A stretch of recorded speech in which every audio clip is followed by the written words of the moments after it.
the time. Like, even if you're not making them, like you get to take the time to make them look cool. All right.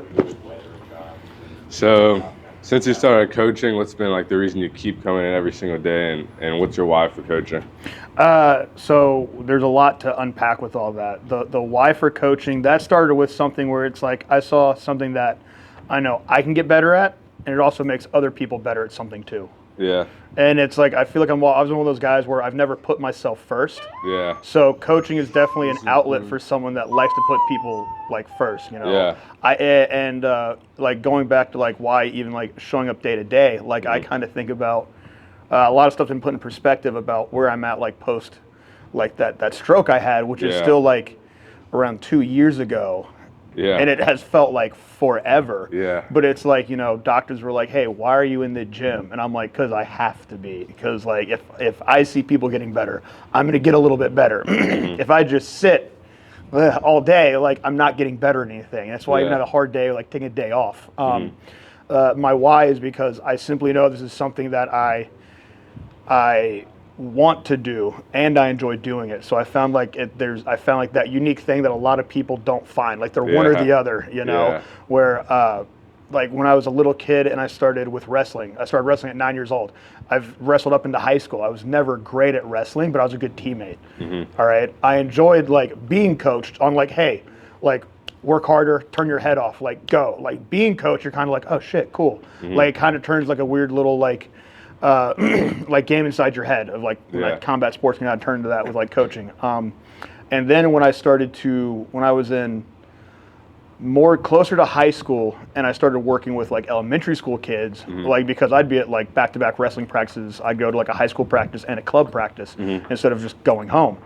Because it's way better like to have tough shit going on at wrestling practice than tough shit at home. But then it's like I'd feel the reward of like, okay, I did something challenging, it felt good. And then it was like, oh, hey, Trevor, can you supervise like this group of little kids? And I'm like, okay. And then it was like, hey, how come these kids are wrestling so good right now? And it was like one of those like, oh, well, I just described what you guys said, but to this group right here, and I made them do this drill. So you were coaching like since you were really young in high school. But yeah, it just like was one of those things that just like, I don't know, like seeing something and breaking it down for other people to understand, and I also enjoy it.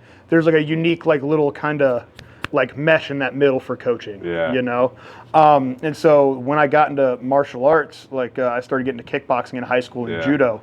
And then you start seeing like, okay, like fighting looks like a cool outlet, like, you know, and according to my childhood, I guess I should go be a fighter. I don't know, whatever. Let me just try it out. You know, it was one of those things that like it's like, is this scary?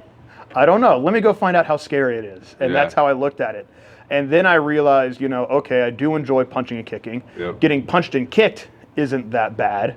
But then something else started to happen where like with coaching, or I mean with wrestling, you learn like you really want to be number one. You have to be number one to like really win a wrestling match. You know, so the same thing like winning a fight. Like you have to want to win that. Where me, I'm kind of like, I'm just here. Like, you know, and then you start realizing through that, like, okay, maybe you're not like a great competitor. And society really is like always focused on the person winning, not the people behind the person winning. Where me, I don't want any spotlight. I'm always like, oh, cool, I got to help that guy do something. Like, fuck yeah, like that felt good. So then like I found when I got into fighting, like I was kind of getting beat up. Wasn't really winning fights, won a couple MMA fights, but it was like no rhyme or reason, not too many places to really even train MMA at the time, because this is still like the early 2000s, late 90s. And then I found like, oh man, like I'm looking for like to be coached a bit. And then that's when I met like Chris Bright and Robbie Adams, and I realized like these are guys that love coaching because they love what it does for people, including themselves. And so like the why is like, you know, I found something that I enjoy that challenges me. I found something that I enjoy that challenges others. We all like meet in that middle where we're all getting better. And so that's why I've always just been drawn to coaching. And even like early on, because I feel kind of lucky that I started so early on in like the wild west of like fighting, where like even now we're all still figuring shit out, you know? And yet I'm still like 20 years into it. And I'm like, man, I realize, you know, like coaching isn't just for like the winners. It's for the people that just want to get better at stuff too. Yeah. Like, you know, we have people that want to fight and get better. We have people that are accountants that just want to be better people. Yeah. You know, we got young kids that just want to become good men. And that's what I see like is like the biggest why for me. You know, like I've always kind of had like a negative opinion of myself. Like everyone says good things about me and I'm like, I don't get it. I'm gonna go off to help these people now. Yeah. And like, but like that's where like the good like compliments come from, like me willing to like, you know, help other people. And I Yeah. realized like, okay, like if I believe in like service before self, then like yeah, coaching is a natural like outlet for just like, you know, bringing out the best in people, man. It's such a funny thing where it's like if I want to get better, then I'm going to teach a better class. If I want to get better, then I'm going to commit more hours to this, you know. And it goes back to also what I was talking about, that thing that you're lucky, where you find something you want to put time into something, like, you know. Yeah, the why is just because like, well, why the fuck not too? Yeah. You know, I saw my. It's like I can, like, why don't I just do this? Yeah. You know, Yeah, there's like, no reason not to. No reason not to. You know, and then it's like, you know, why not just become someone that can do martial arts full time? You hear about it like all the time. Like I saw people that had martial arts schools. They just punch and kick shit all day. They make people work out. They enjoy doing it. I'm like, yeah. And I think a lot of that came from like some of the attitudes of like, you know, my dad and like Virginia Beach and stuff like that. He was a pro surfer, so it's kind of like, you know, surfers just look at that wave all day. And I'm like, oh yeah, that's the wave. Like that snap of the punch, the crack of the pad, like that's that wave. You see someone get better at something. Hey, he used to be a wolf. Act like it. But no, it's kind of like chasing, like I said, like chasing that wave a little bit, where it's like, oh, that's that good feeling. And if you love it enough, you find a lot of good feelings in it throughout the day. And I mean, I enjoy everything from cleaning the mats to showing someone their first step to showing someone like their 10,000th step, and then they still finally get it right, you know. Like the why is because it's also become like a why not. When did you know? Was it in high school when you were wrestling? Was it after high like school? when I was a little kid, man. Because even as a little kid, like when I was wrestling and trying to find martial arts that I liked before I found like kickboxing, I was always watching fights. Really? And like and we had talked about previously where I used to like take like old martial arts magazines and I'd go to like a Barnes and Noble and I'd cut out the fucking like the barcodes on the back, like the proof of purchase, and I'd send those in for like martial arts training videos. And I was always like, damn, this is cool. Like this is cool. I was like, why can't you just do this? And then Jawbreaker Boxing opened up across from Cary High, and you're like, oh shit, yeah, you can just like, if you commit to it, like you can do it like full time. And then it kind of goes hand in hand with like a blue collar like work ethic. Like you realize like, you know, everything is very like tech oriented here, where it used to be like you get good at doing something by doing something. You know, like some people will be like, yeah, like if I want to work with wood, I'm gonna go start cutting fucking wood, and then they're building houses next thing you know, or statues and monuments. Damn. So when you were in high school teaching the younger wrestlers, was it with the intention that you're going to be a coach? It just kind of like started to make sense because like I saw my dad would coach people, like my dad coached me a bit, and you start realizing like with some good coaching, like it can change a lot, you know. And like at a young age, I was like, there's like that thought of like, like this martial arts stuff, like this is the thing that makes sense. Like school didn't make sense. I would show up to school just not to go to like juvie. Like they're like, okay, like because if you just don't go to school, then like you get in trouble. I'm like, well, that's fucking stupid. And no, so I was like, oh, like here's the thing that's going to get me through like the day. Like let me put my thought bubble here. You know, not like into like when I hear people talk about like anime and comics. I'm like, okay, I can see why people like put their thought bubbles there, but like my thought was always on like, what can I do like after school that is going to be martial arts? Like, what can I do over the summer that's going to be martial arts? Like, how do I make martial arts a full-time thing for myself? Damn, that's super sick. Has there ever been a point on the journey where you thought, maybe this isn't for me, or why am I doing this? Or this so many times because there's something I tell a lot of young kids where it's like the more passionate you are about something, the more like life puts these motherfuckers in your way that are supposed to be like those level bosses, you know, like, and then you find out like, damn, those level bosses are actually more like a level 5 instead of a level 50. Like I thought about them. So, you know, like, like fuck their thoughts about saying like, no, you can't do it that way. Or they say like, you know, like you're talking about trying to become more successful at something that someone else is. Like people will throw like those wrenches in there. And like along the way, there's only been one time in my life where I really thought like martial arts is just no longer for me. Let me just look for some regular fucking warehouse job. I think that lasted like an hour and a half. Did you go into the warehouse? No, fuck no. I was scrolling through like a job post, and then I'm like, dude, You're like, I I'm can't done with fucking do this. this shit. Yeah. Like, and then and I think like that thought really lasted an hour and a half, and I just went, you know what? Cool. Lesson learned. Like, I got to learn how to trust myself. I can't like rely on other people, and that was still like my like later 20s. Still Really? even When you decided you were gonna leave and go, but look for a warehouse job. that was like literally an order. very short-lived, That like yeah. literally 90 minutes. Yeah. My head was in that space of I'm Yeah. never gonna do this again. And I went, fuck is wrong with me? Yeah. And then you Like snap back in I it. just snapped back into it, and I Yeah. was like, let me go help somebody win a fight. And then I'm like, okay, that's why I love doing this shit. Yeah. But then I mean, it's like, you know, there's low points. Like a cool memory popped up today of like 10 years ago. I'm living in a gym in Myrtle Beach. Yeah. And to me, it was like the best of times, worst of times, you know? Uh-huh. So even in like the worst of times, like there were still like people like talking negative about the situation. Like, yeah, it is a negative situation, but you can still make the best of it. And to me, the best of it was still like waking up, rolling up that bay door, guys walking to the gym, we're fucking training, we're hanging out afterwards, I'm cleaning the Yeah. gym, we're training again in the evening, and then we're cracking beers in the parking lot like after, because like the gym was like a gym home, you Yeah. know? And so even though there were like bad times, like frustrating times, like financially and business wise, and like trusting other people's like actions instead of like your own for stuff, and it's like, well, damn, like where's the setback in this? Like, is it a setback, or is this actually just another lesson? Yeah. And it's like how I talked about like the mindset of like the stroke, like having a stroke and like your right side of your body not being shit, like your brain Yeah. like not working, the right side of your body not knowing where you are, like losing track of like days at a time. And it's just like, is this a setback, or is this going to be like, because even me, like now, like I still have to be very human about like my thoughts and actions as a coach and how much time I put into this, because Yeah. like I've gone from, you know, I went from suddenly like nonstop 12-hour days and constant road trips to like barely having 10 minutes of time to use like my body in a day. And now I'm Yeah. kind of back into like, okay, I can get like 12 hours in a day and be like, all right, like nothing's on fire, you know, Yeah. like so. Like even at like to me, like the lowest point was like that recovery, but it was still like I have to get better because I have to go do this. Yeah. Like it's just like this weird like psychotic gear I have of like I have to go. There's no other option in your No, mind. like there's not, man, and it's not like Really? I don't look at it as do or die. Yeah. You know, like I feel like I die if I don't do.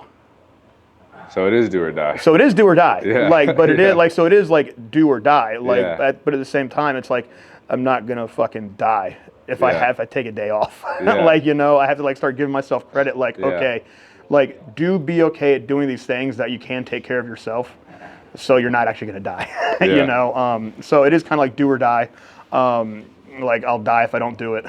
Like more or less, like I'm always going to be doing it. Yeah. And even if it's like 10 minutes a day of me staring at people's feet, like because like the lights are too bright, and I'm like I'm still going to have to do something. Yeah. And like those 10 minutes of me just being an absolute like agony, just watching people like move and spar, was like that little bit of like that reminder of like, oh, like at its worst, like martial arts got you through the day. Yeah, You for know, sure. and like I've had a lot of low points in my life. Like when I talk about like that Myrtle Beach, it was like the person I was trying to like trust during this like weird transition in my life of trying to become a full-time coach. So I moved to Yeah. a busier fight scene, and we kind of get fucked on a gym deal. Then we're stuck living in a gym and not making any money, and it's still like he was making it like worse. Yeah. His mindset, his negativity, and like making it a failure where I'm like, nah, man, we just keep working. We just keep working. Yeah. And then he was mad at me when I was like, dude, I think I'm out. And he's like, how fucking dare you? I'm like, dude, you've been out like since day one. Like, Yeah. I've been in it. And then you start realizing like, man, there's always gonna be people that are gonna be like negative to your positivity. Yeah.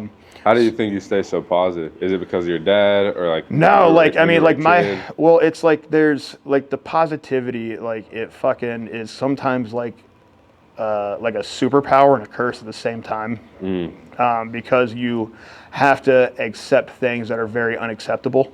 Yeah. Like you like and like the positivity comes from not really so much my dad. Like I have like different life lessons from him. A lot more of it comes from like my mom.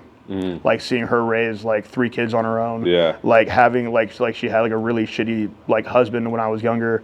My dad was out of the picture, but like she was always just like, hey man, you gotta just get up and keep going. Like that Yeah. that positivity of like when you just learn like, hey man, it's like a little bit of like just even though like that right direction, like the uphill gets steeper, the shit gets heavier, like you keep staying in that direction. Like, so learning from my mom of like that focus of like do what you want to love. You know, and my mom had a hard time figuring out that like, oh, I love martial arts, and that's what's getting me like through the day. She wanted me to be like a pastor. And I'm like, oddly enough, I'm kind of like my own weird like cult leader now. Like, you know, but like she gets like how like my positive attitude stayed with like, okay, like this is just a bad day. I'm gonna make sure I have a good tomorrow.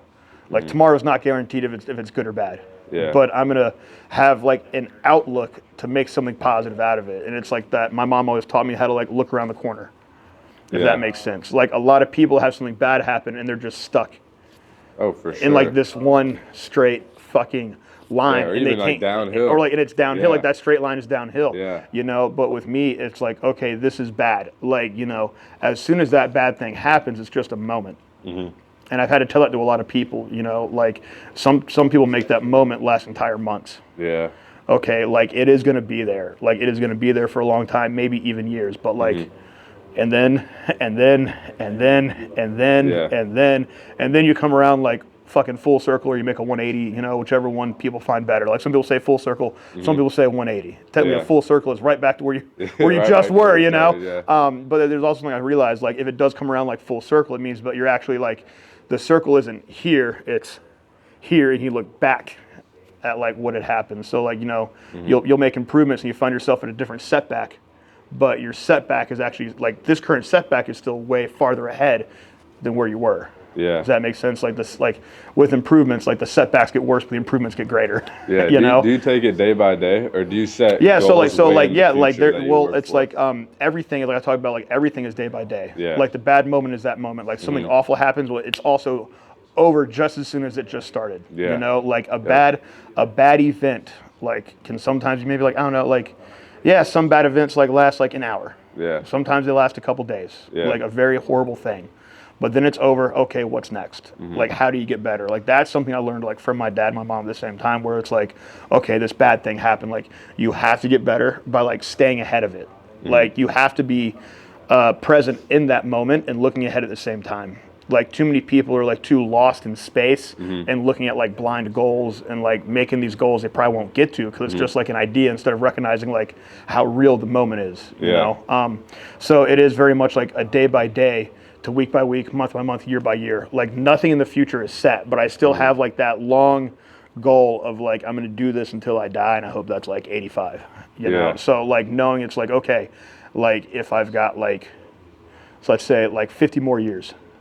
It's a long time to be coaching. Like you can do a lot in 50 years. Yeah, like I mean, and it's like, you know, and it's like how I look at this, like I feel like I've just started all over again.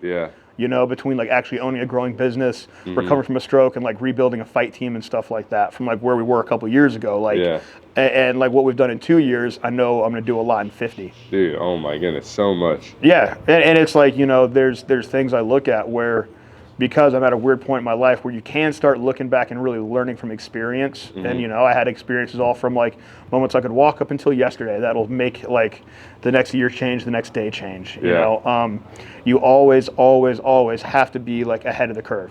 You know, some people see it with like stocks and markets and market shares and shit, and I see it with just like life and doing what you love. Like if you love what you do, you're gonna hug that curve a little bit tighter. Like you're gonna accept there's gonna be some room for error, but like, you know, don't how do I say it, like just accept the fact that like errors are gonna come along, like whatever, like plan for this. For sure. Then when a mistake happens, something goes wrong, sticking to it, man. But you're still going. Still going. And there's a lot of coaches in the area that feel like they might not do that, or they haven't grown as fast as you. So why do you think you're growing so much faster? Because and expanding so quick? It's showing but it's also not quick. Like this is 2 years. This is actually this is a year and a half. But it's really a result of But your it's whole life. really a result of like, and I was like talking to Talia about that. It feels good to know like you have something that like it kind of feels like a life's work. Like, did you do it part-time or did you do it whole time? Like, or did you do it full time? You know, a lot of people have like the term like full time fucked up in their head. Like some people think, okay, I do this like full time. okay, really? Like, how much do you actually do it? No, I think Yeah. you do it like 2 hours out of the day. Yeah. But you convince yourself that you're doing it full time to feel better about the work that you put in. You know, like there's that 100-hour rule. Some people say like Yeah. 18 minutes a day. Dude, I want my 4, 5, 6, 7, 8, Yeah. 9, 10-hour, 12-hour days. You get like, way ahead. Yeah, and it's like I talk back to like the why. Like the why is always like the best question. There's so many whys. Yeah. Like, you know, why am I getting out of bed today? Martial arts. Like, why am I getting out of bed today? Yeah. Like making someone better. Why am I getting out of bed today? Oh, because I'm making someone else better. That's going to make me better. You know, It's like an obsession. It's of an helping other absolute people. obsession. Yeah, and it's also because I get to help people through something that has helped me so much. Like I get to find this really Yeah. cool common ground with people, and then it's like people are like, why are you at the gym at 4 a.m., 5 a.m., 6 a.m.? Why the fuck are you still at the gym at 9 p.m.?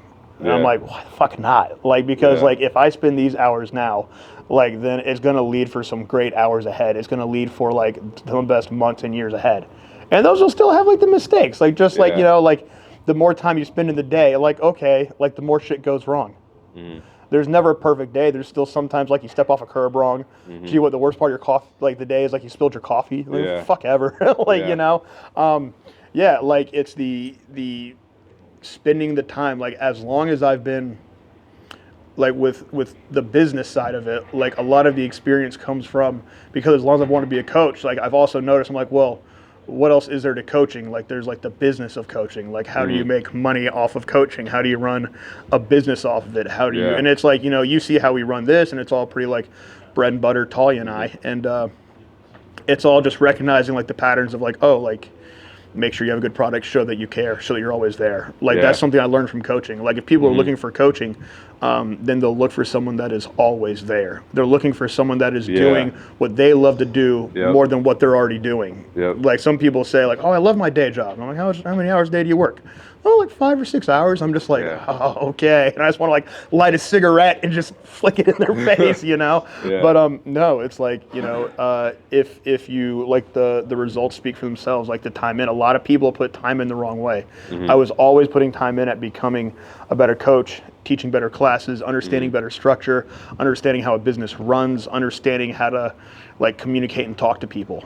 Yeah. Like, and there's a lot of little things like I just recognized about coaching like early on that I've always focused Really, on, like what are some of those things? making it as human as possible. Yeah.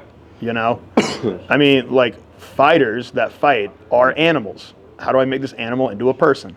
Yeah. Okay, how do I make this person that's an accountant into an animal? Yeah. Like, you know, dickhead. What a dickhead little dog, man. And it's repeat your last question. Sorry, he's just such a little asshole. It throws me off track sometimes. I was just saying, what are the like little things in coaching that you've Oh learned yeah, picked up along the way? the communication.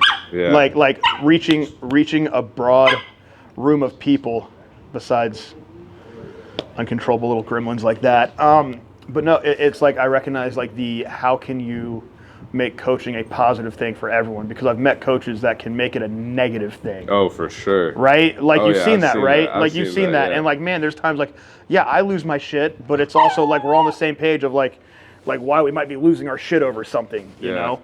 But It's understandable. It's- yeah. Versus just constant criticism. And the yes, student like feels like they're you'll being see just some like you'll attacked. see some coaches that aren't coaches. They're just miserable fucks that are talking down to people so they can feel Yeah. better about themselves. And I've seen that. Yeah. And I've seen that from people that are very talented, like potentially very talented as coaches. But Yeah. there's some hiccup, something that didn't go according to plan, and they're stuck.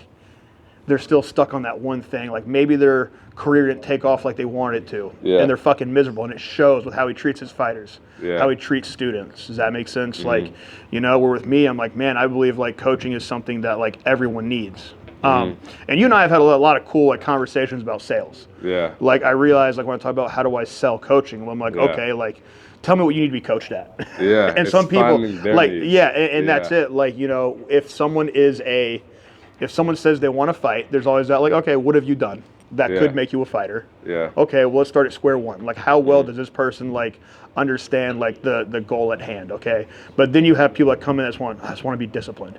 Okay, here's how you coach some discipline. You teach them that like showing up here, like this Mm-hmm. hour out of your day, a couple days a week, is a good path towards discipline. Oh man, I just want to lose weight. All right, well here's how you stop fucking eating bad food. Like here's how you get more out of the workout. Here's what you need to do beforehand. Yeah. Like so, coaching fills like a lot of gaps. Like if people want to accomplish something, they need to be coached to it. And I've always seen martial arts as a unique way of like teaching fundamentals, teaching problem solving, teaching long-term goal setting. And you know, like I'll tell people, like spend like 2, 3, 4 years on like martial arts. Yeah, you're not getting a degree. You're not getting a piece of paper. You might have been sold a piece of paper that you really didn't fucking earn, and I hate that shit. That's why I love what we do here. There's no belts. It's just like, get better. You will know when you got better. You're around a room full of people that are always getting better. And if you're falling behind, then that's on you. And that's okay. Like you might not have the same goals, but like be honest with where you're getting. For like sure. coaching is just that thing that everyone needs to get better at something. Like who is your coach? So I've had a lot. I'd say like coaches that changed my life the most, like in my childhood to teenage years, Stan Chambers. Oh, the wrestling? The wrestling coach. Yeah. Yeah. Which is funny. Like Ty, that was in here. He's like, you know Stan Chambers? I'm like, Stan is everybody's daddy. Like, dude, Stan has so many wrestling kids all over the place, man. Like, that dude changed my life. Well, he was just very structured. Yeah. Like, he was one of those guys that saw through the bullshit. Like, he saw the single mom. Like, he saw the 3 kids that were just, like, absolute wild at practice. Yeah. Like, and he was also someone that, like, recognized the individual's home life and stuff like that. And he'd just be like, hey, man, like, ultimately, like, I don't give a shit what happened yesterday, what happened tonight. Like, right now, you need to focus on this. And it's like, okay, got it. Like, let me focus on this hard shit to make this other hard shit better, you know? Yeah. And he humanized it, like what you were saying. Humanized it, yeah. Humanizing hard work. Like, humanizing pain, humanizing struggle. Yeah. Like, and so many people are just fucking baby ass soft about like pain and trauma. And I don't try to make it like a fucking competition and shit. Yeah. But like still, like a lot of people are setting themselves back from not having anything that bad happen. You know, just outside of high school is when I got in touch with, and this is like towards the end of high school, just after high school, Rob Austin and Chris Bright. Like Rob Austin was a local kickboxer, came up through like the Team Rock guys out in Angier like way back in the day, and I had met him a little bit in high school through friends, and then he introduced me to Chris Bright, and that dude taught me how to be a man. Really? Yeah, he was. So I'm like 18 years old, I think, maybe 19. I've had like 2 MMA fights and a couple bad kickboxing matches, and I'm drunk as fuck at Rob's house after watching some fights. I'm like, I'm a fucking fighter. He's like, okay, little kid. And like, Chris is someone that had never fought, but he's just always been a good, honest, hardworking man. Yeah. And loves martial arts. And he sees like the values that instills in other. And he showed me, he's like, hey man, like martial arts can bring out the best in people or it can bring out the worst. And I've realized like, man, me having bad habits inside the gym can lead to bad habits outside the gym. Yeah. Me having good habits inside the gym can lead to good habits outside the gym. Yeah. And so I met him. I think he was. Have you met him yet? I think you've met him in like person. He's like this short, stocky, like bodybuilder guy. Chris like, Bright. Yeah. I think you've met it like like fights or something. Yeah, maybe. fights. You'll probably see me talk to him. Yeah, There's so many people. Yeah. I know, dude. Yeah. But he definitely like taught me how to like kind of start growing the fuck up a bit. Really? You know, because I didn't realize like how. And even still, like, my 20s were super chaotic. And, you know, he wasn't my dad. He was, like, a big brother. Like, he was always trying to, like, stay on me and, like, stay in touch and make sure I'm doing the right thing. And he knew, like, I was going through a lot of, like, personal struggles trying to grow up. Like, how do I become a man? What do I do? Like, what do I do with the bullshit that people try to throw at you? Like, what am I doing with my own bullshit? Yeah. And he really kind of helped me understand that thing of, like, man, like, if you keep doing this, you will get better. And he was like, you'll become a better coach than me. And I'm like, oh, how the fuck am I going to do that? You're already a pretty good coach. And he was like, I don't know. Yeah. Like, you know, and it's like, he saw in me where I saw like that around the corner. He was like, keep looking around the corner like you do. Like, keep looking ahead. Yeah. Like how a lot of people will look at a fight. I'm like, okay, the fight, like it's around the corner. How do we get ready for it? Instead of just like running to it the wrong way. Yeah. So you saw a lot of potential in you. Yeah. Just like as a person. Yeah. Where like he taught me like that it's okay to not be a fighter. Because like, yeah, you're a young pissed off kid, like you like to hang out at metal shows and get into fights. Like, yeah, of course, like you think about fighting and chaos, and evil Trevor over here is like, fuck yeah, brother. Like that's our teens and 20s, man. And he was like, look, man, there's like a lot you can like. He's like, there's a lot you can do with yourself, and he taught me a lot of those like good core like structures and values like to be a man. Really? Robbie Adams I met through Chris Bright, and he was a great influence of like what it's like to be an absolute savage but also be a good person. You know, like Robbie Adams is a fucking animal. Like he could, like he'll take a fight on short notice, run for a week, then go knock somebody out. He's a God-fearing man. He's always helping the church. He was a sheriff, like just a good, wholesome human being, but is an absolute like absolutely dangerous human being. Like when it comes down to it, and he was teaching me like the ins and the outs of like traditional martial art focus with modern application and stuff like that. And he got some good gears in my brain. Bonnie Mann and Paul Marinaccio helped me out with a lot of like just like being awesome influences for like my boxing. That was like Paul's the one that started Jawbreaker boxing, which you like started boxing at when you were in high school, right? So you met Remy and like I met like I've known Paul since I was in high school, like just after high school, and he was always a great influence for like life. He taught me an important lesson of like the gym will always be there for you. And it always has been. Like I've been homeless.